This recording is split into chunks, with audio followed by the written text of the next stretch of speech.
Welcome to Mousumi's creation. Mousumi's ক্রিয়েশনের সকল বন্ধুবান্ধবদের আরও একবার স্বাগত জানিয়ে আজকে আমি বাঁধাকপি দিয়ে একটা রেসিপি করে দেখাচ্ছি। এটা সম্পূর্ণরূপে নিরামিষ রেসিপি। একই রকমভাবে যখন বাঁধাকপি খেয়ে খেয়ে বোর হয়ে গেছেন তখন এই সহজ পদ্ধতিতে এই রেসিপিটা মুখের স্বাদ বদলাবে আর খেতেও খুব সুন্দর লাগে বন্ধুরা। সাদা ভাত, পোলাও, ফ্রাইড রাইস, লুচি, পরোটা, রুটি, নান সব কিছুর সঙ্গেই এই রেসিপিটা খুব ভালো লাগে খেতে। তাই বেশি দেরি না করে কিভাবে আমি স্টেপ বাই স্টেপ রেসিপিটা করছি তা আপনাদের সঙ্গে শেয়ার করছি। চলুন দেখে নেওয়া যাক কিভাবে আমি রেসিপিটা করছি। আজকের রেসিপিটা ভালো লেগে থাকলে অবশ্যই ভিডিওটাকে লাইক করতে ভুলবেন না বন্ধুরা। ভিডিওটা শেয়ার করে দিয়ে আমার পাশে থাকবেন। আমার চ্যানেলের পাশে থেকে আমার চ্যানেলকে সাপোর্ট করবেন।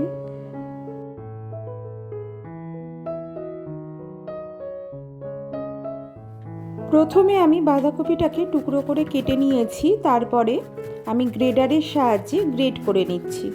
এইভাবে দেখুন বন্ধুরা।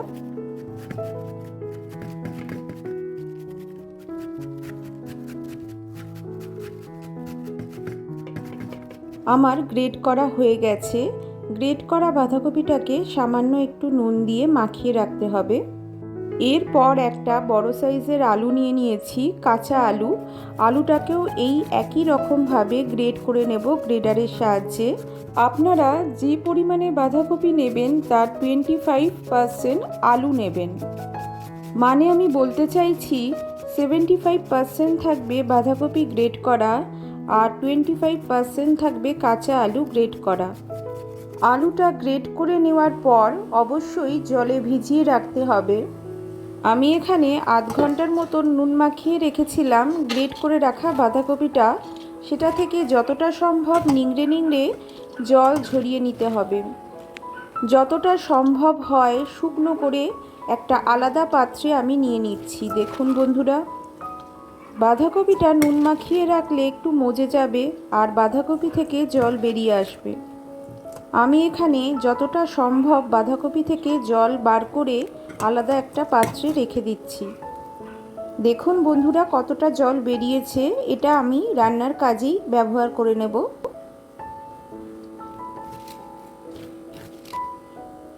এরপর একই রকমভাবে আমি আলু থেকেও ভালো করে ধুয়ে জলটাকে চেপে চেপে যতটা সম্ভব জলটা চেপে বাঁধাকপির মধ্যে দিয়ে দিচ্ছি। গ্রেট করে রাখা আলুটাকেও যতটা সম্ভব জল থেকে তুলে নিংড়ে আমি শুকনো করে একদম বাঁধাকপির ভেতর দিয়ে দিচ্ছি। এরপর আমি এর মধ্যে দিয়ে দেব 2-4টে কাঁচা লঙ্কাকে কুচিয়ে নিয়েছি ছোট ছোট করে, ঝিরিঝিরি করে, সেটা দিয়ে দিচ্ছি।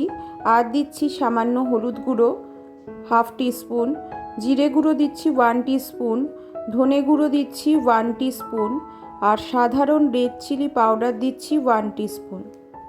আর দিচ্ছি স্বাদ অনুযায়ী লবণ। আমি এখানে 1 টিস্পুন লবণ দিচ্ছি আর সামান্য আদা গ্রেট করে রেখেছিলাম 1 ইঞ্চির মতো, সেটা দিয়ে দিলাম।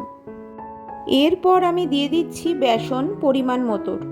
গ্রেট করে রাখা বাঁধাকপি আর আলু থেকে যতটা সম্ভব জল ঝরিয়ে নিতে পারবেন, শুকনো করে নিতে পারবেন, ততই আপনার বেসনের পরিমাণ অল্প লাগবে। বেসন দিয়ে ভালো করে হাতের সাহায্যে মেখে নিতে হবে এইভাবে।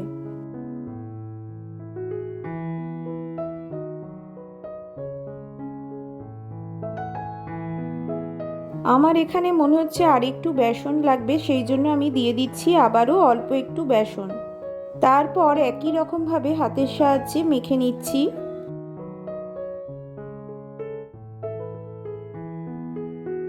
আমি এখানে অল্প সামান্য চিনি অ্যাড করতে ভুলে গেছিলাম, দিয়ে দিলাম। সেটা দিয়েও আবারও মেখে নিলাম হাতের সাহায্যে।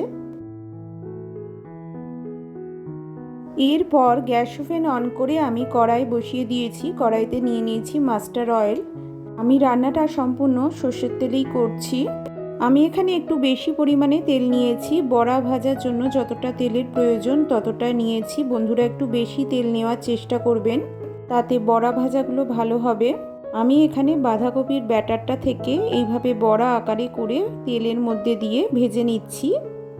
আমি বেশ কয়েকটা স্টেপে বড়াগুলোকে ভেজে নিচ্ছি। আমার এই কড়াইতে যতগুলো বড়া ধরে মোটামুটি সেই কটা বড়া দিয়ে ভেজে নিচ্ছি। তারপরে কয়েকটা স্টেপে আমি অনেকগুলো বড়াই ভেজে নেব।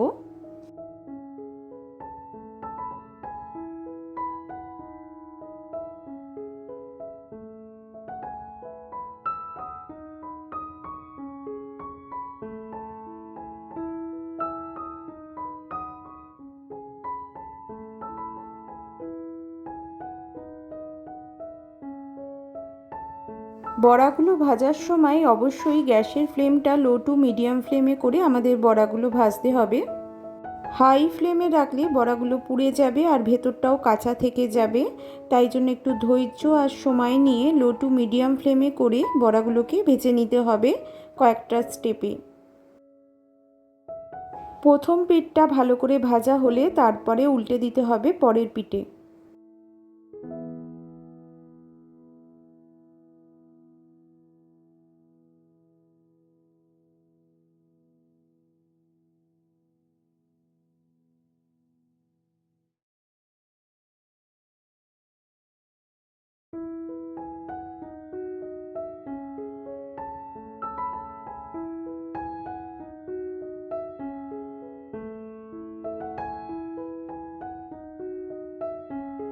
একই রকমভাবে আমি কয়েকটা স্টেপে সব কয়টা বড়াকে ভেজে নিলাম। আমার সব কয়টা বড়া ভাজা হয়ে গেছে। আমি একটা সার্ভিং ডিশে তুলে নিচ্ছি, আপনাদের সামনে ফিরে আসছি। এই ধরনের বাঁধাকপির পকোড়া বা বড়া ভেজে আপনারা চা কফির সঙ্গে পরিবেশন করতেই পারেন বন্ধুরা। বিকেলের নাস্তায় বা বাড়িতে কোনো লোকজন এলে, অতিথি এলে আপনারা এই ধরনের পকোড়া বা বড়া ভেজে চায়ের সঙ্গে বা কফির সঙ্গে পরিবেশন করতে পারেন। খুব ভালো লাগবে খেতে বন্ধুরা। অবশ্যই বিকেলের নাস্তায় এই ধরনের বাঁধাকপির পকোড়া বা বড়া ভেজে খাবেন চায়ের সঙ্গে। একবার করে খেলে তবেই বুঝতে পারবেন বন্ধুরা কতটা ভালো লাগে। মুচমুচে এই ধরনের পকোড়া মনকে ভরিয়ে দেয়। তবে আমি আজকে শুধু পকোড়া বা বড়া দেখাচ্ছি না, একটা রেসিপি দেখাচ্ছি এই পকোড়া বা বড়া দিয়েই। বড়া ভাজার পর যে অবশিষ্ট তেল আছে তাতে আমি দিয়ে দিচ্ছি গোটা সাদা জিরে 1 টিস্পুন, আর শুকনো লঙ্কাকে চিড়ে দিচ্ছি, আর দিচ্ছি গোটা গরম মশলা, আর দিচ্ছি কয়েক টুকরো আলু। আমি আলুটাকে আগে থেকে সেদ্ধ করে নিয়েছিলাম 4 টুকরো করে। আপনারা চাইলে আলু ছাড়াও করতে পারেন রেসিপিটা। আজকে আমি আলুটা দিয়েই করছি। সেদ্ধ করা আলুগুলোকে ভালো করে কড়াইয়ে নাড়াচাড়া করে ভেজে নিচ্ছি।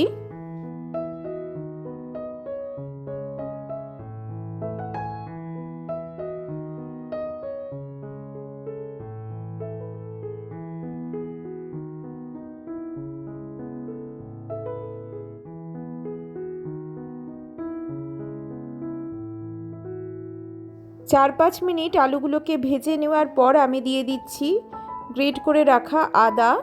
1 ইঞ্চির মতো আদাকে আমি গ্রেট করে রেখেছিলাম, সেটা দিয়ে দিলাম।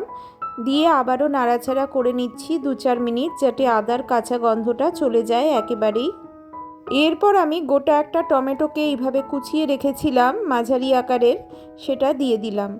টমেটো দেওয়ার পর আবারও নাড়াচাড়া করে নিতে হবে 4-5 মিনিট, যাতে টমেটোর কাঁচা গন্ধটা একেবারেই চলে যায়।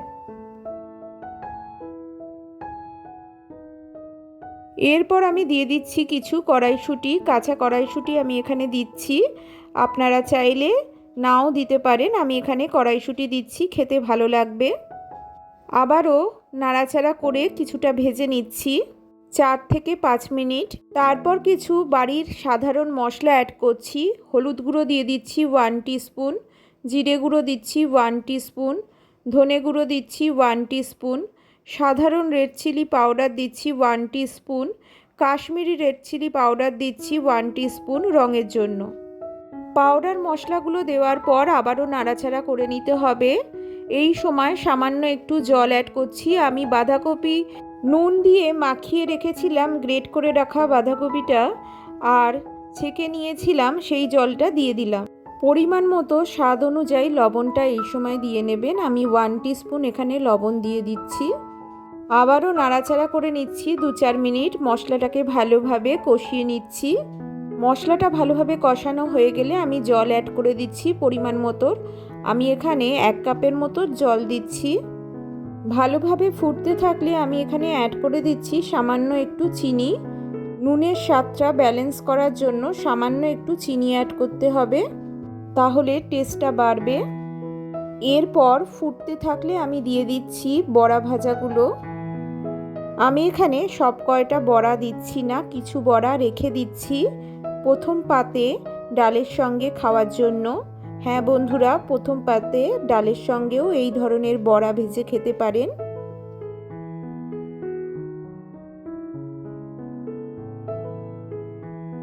বড়াগুলো দেওয়া হয়ে গেলে একটু ফুটতে সময় দিচ্ছি 2-4 মিনিট, যাতে ঝোলের টেস্টটা বড়ার মধ্যে একদম ঢুকে যায়।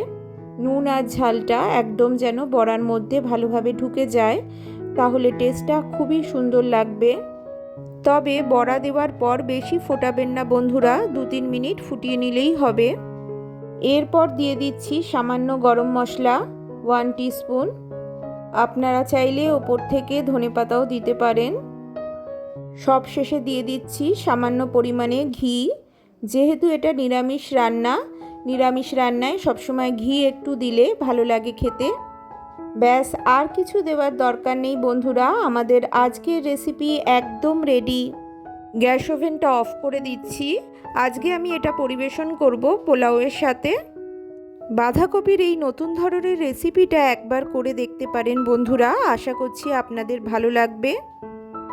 বাঁধাকপির একঘেয়ে তরকারি খেয়ে যারা একদম বোর হয়ে গেছেন, তারা এই ধরনের রেসিপি করে দেখতে পারেন। আমি একটা সার্ভিং ডিশে এটা তুলে নিচ্ছি, তারপরে আপনাদের সামনে ফিরে আসছি বন্ধুরা। আমার আজকের রান্না ভালো লেগে থাকলে অবশ্যই ভিডিওটাকে লাইক করে দেবেন বন্ধুরা। ভিডিওটা আপনাদের বন্ধু বান্ধব, আত্মীয় স্বজন ও চেনা পরিচিতির সঙ্গে শেয়ার করে দেবার অনুরোধ রইল। নতুন বন্ধুরা যদি আমার চ্যানেলকে ভিজিট করে থাকেন, অবশ্যই আমার চ্যানেলকে সাবস্ক্রাইব করে আমার পাশে থাকবেন। কমেন্ট অবশ্যই করবেন বন্ধুরা, আপনাদের কেমন লাগলো রেসিপিটা কমেন্টের মাধ্যমে অবশ্যই জানাতে ভুলবেন না।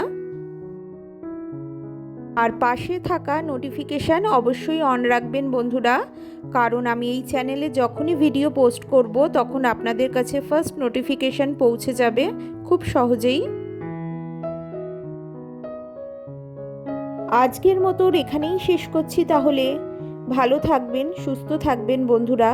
আবার দেখা হবে অন্য কোনো ভিডিওতে। Thank you.